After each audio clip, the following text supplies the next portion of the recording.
Bonjour tout le monde, aujourd'hui dans Retour sur l'Histoire sans fin.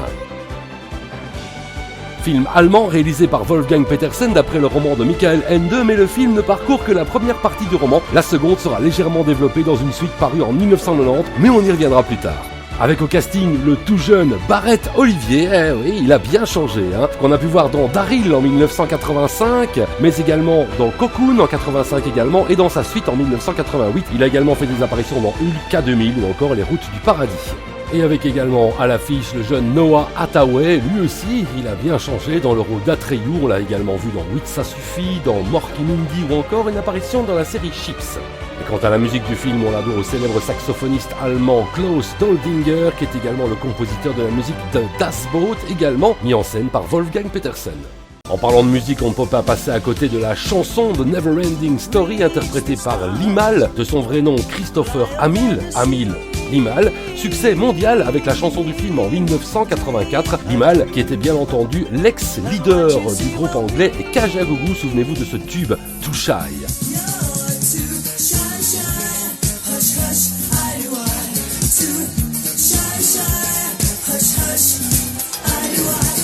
Alors de quoi ça parle ? Eh bien depuis que sa mère est décédée, Bastien vit seul avec son père, il trouve refuge dans les bouquins. Un jour il se rend à l'école, se fait harceler et rentre pour se réfugier dans une librairie. Là il rencontre le bouquiniste qui lui fait découvrir le livre de l'Histoire sans fin. Bastien emprunte donc le livre, commence sa lecture et découvre que le monde fabuleux et démesuré de Fantasia est sur le point de disparaître dans l'oubli, englouti par le néant.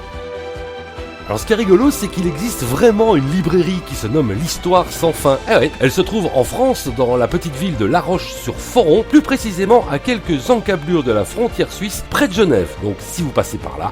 À l'origine de l'Histoire sans fin, il y a le roman donc de l'écrivain allemand Michael Ende, publié en 1979. Pour le film, c'est le réalisateur Wolfgang Petersen qui s'attelle donc au projet et le met en scène entre sa Bavière, en Allemagne, le Canada, à Vancouver pour les scènes d'extérieur et en Espagne. Le tournage commence le 14 mars 1983 pour se terminer au mois de septembre et c'est le 6 avril 1984 que le film sort en Allemagne. Bien que l'adaptation de son roman par Wolfgang Petersen ait déçu l'auteur Michael Ende, qui ne sera d'ailleurs crédité qu'en tout petit pendant le générique de fin, le long métrage, qui avait un budget initial de 27 millions de dollars, obtiendra seulement 20 millions de dollars aux recettes aux États-Unis. Donc on peut parler d'un flop, mais plus de 100 millions de dollars au box-office mondial, ce qui en fait un succès. Mais il gagne surtout ses galons avec la sortie en DVD et est toujours regardé par énormément de téléspectateurs lors de ses nombreuses rediffusions à la télévision à travers le monde. Un petit mot sur les effets spéciaux, 30 ans après évidemment, ça use, l'Histoire sans fin a assez mal vieilli en termes d'effets spéciaux basés sur l'incrustation sur fond vert et les marionnettes qui donnent une atmosphère extrêmement kitsch au film. La coupe au bol par exemple de Bastien pourrait choquer de prime abord, mais lorsqu'on découvre le golem et son costume en latex, on relativise très vite. Mais le plus effrayant avec le recul, ça reste Falkor, Tout le monde se souvient du gentil dragon type chien volant, toujours prêt à rendre service. Cependant, si on le voit avec un regard contemporain 2020, le mélange animatronique aux mouvements saccadés et aux énormes yeux type manga donne un air assez traumatisant à notre époque. On connaît tous les noms des personnages dans le film. Bastien, Atreyu, Falkor, le mangeur de pierre, Mork, le loup, l'oracle sudérien, etc. Eh bien j'ai justement un petit quiz sur un personnage du film. Vous êtes prêts ? On est parti. Dans les marécages de la mélancolie, Atreyu se retrouve face à une gigantesque tortue. Mais comment s'appelle-t-elle ?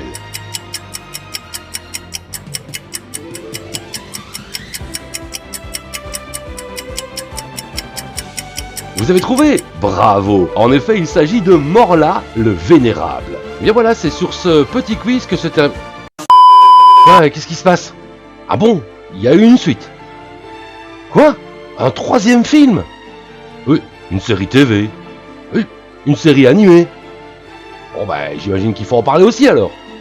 Bon d'accord, mais vite alors. Alors l'Histoire sans fin 2 sort en 1990, donc 6 ans après le premier volet, réalisé cette fois par George Miller, à ne pas confondre avec le George Miller de Mad Max, où l'on retrouve Bastien retourné au pays de Fantasia, ce pays étant menacé par une sorcière maléfique voulant s'emparer du pouvoir au prix des souvenirs de Bastien. Dans le premier rôle, Jonathan Brandis dans le rôle de Bastien, Jonathan qui a fait une carrière assez courte avec un rôle dans la série Sequest aux côtés de Roy Scheider, c'était en 93, mais aussi dans les premières aventures de Sa, le clown avec Tim Curry d'après Stephen King en 1986 et aussi aux côtés de Chuck Norris dans Sidekicks en 1992. Il fait désormais partie du Club des 27 puisqu'il a mis fin à ses jours, c'était en 2003. Pour le troisième volet, c'est le jeune Jason James Richter qui reprend le rôle de Bastien, Richter également acteur principal de la trilogie Sauver Willy dans le rôle de Jesse. Pour ce troisième volet des aventures de Bastien, et je sais ça fait beaucoup de Bastien, c'est le réalisateur Peter McDonald qui s'y colle après les échecs commerciaux de Rambo 3, le bid monumental de Mo Money et avant le futur flop de Légionnaire avec Jean-Claude Van Damme. Un petit mot sur l'histoire, Bastien doit échapper à un gang de jeunes en se réfugiant dans l'histoire sans fin, mais le gang en question prend possession du bouquin et par conséquent va foutre le chaos dans Fantasia. Autant dire que le film est un échec critique et public, même s'il voit l'apparition du jeune Jack Black qui connaîtra le succès plus tard avec des films comme King Kong de Peter Jackson ou encore Les Voyages de Gulliver.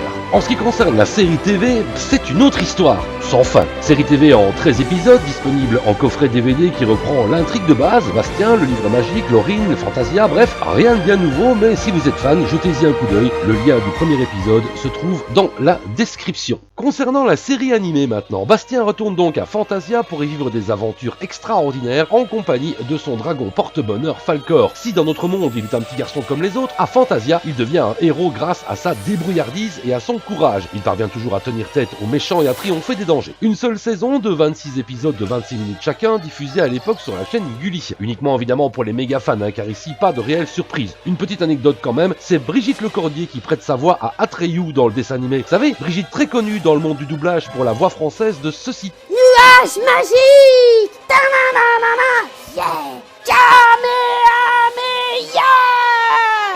Avant de vous quitter, j'aimerais vous montrer à quel point l'histoire sans fin a marqué la pop culture. En effet, en juillet 2019, sortait sur Netflix la 3e saison de Stranger Things, une saison se déroulant pile en 1985, juste quelques temps après la sortie du film au cinéma et le succès de sa bande originale. La série Netflix qui surfe clairement sur les 80s a donc utilisé le tube incontournable de Neverending Story dans un des épisodes, remettant ainsi la chanson de Lima à l'œil du jour.